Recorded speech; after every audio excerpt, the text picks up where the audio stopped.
You may drive through it every day, but you still don't know the ins and outs of the Holland Tunnel like General Manager Tony Carvagno. Now, right now you're seeing traffic is heavy because we have a lane closed for maintenance. This is typical. Tonight, Tony will be our after-hours guide inside the tunnel and behind the scenes. If there was an incident we had to evacuate, we go out that door. They call him Holland Tunnel 1, or HT1 for short, and he knows what it takes to keep things moving here, like these tunnel agents. Hi, nice to meet you. Who keep a constant eye on traffic. We have a combination of traffic monitoring cameras and security cameras, so there's well over a couple hundred cameras. Then there's the systems controller. Among his many responsibilities, the tunnel's array of 84 ventilation fans, which are housed in 4 buildings, 2 in New York and 2 in New Jersey. Half of them suck exhaust fumes out.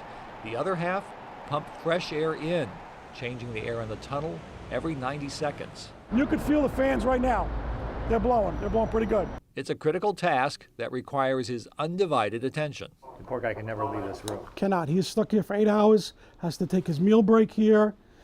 If he has to use the bathroom, he has to take the portable radio with him, and he has a telephone in the bathroom.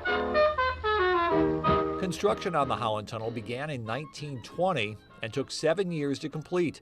It's actually 2 tubes, about 1.6 miles in length, that were dug out of the bedrock some 90 feet below the Hudson River.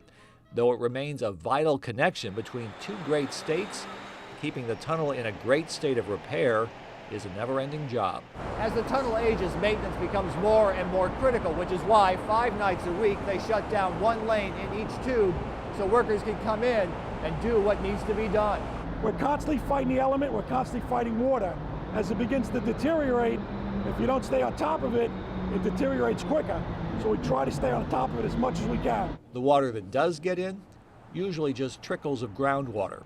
But Sandy's storm surge sent a torrent into the tunnel, flooding the lower decks that deliver clean air, filling the traffic tubes, and forcing the Port Authority to close the Holland Tunnel for a week. This is where we pump the water out of the lower duct so we can get the air moving through the ducts again and open up the tunnel. This crew is installing 2 pumps that had to be sent out for repair after Sandy, but most of the work done in the tunnel after dark is more routine. Crews scour grime off the tunnel's tiled surfaces using a special truck equipped with spinning brushes. And with more than 5 million tiles, there are always some that are broken and missing that need to be replaced. These fluorescent lights are being replaced too. You're getting the first glimpse of new LEDs that are now being installed. The advantage?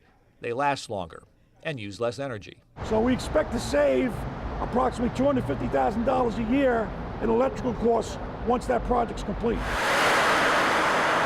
Of course, all this work is done just steps away from moving traffic, a risk that comes with the slim confines of the 85-year-old tunnel. You can see how tight this is with maintenance working in here.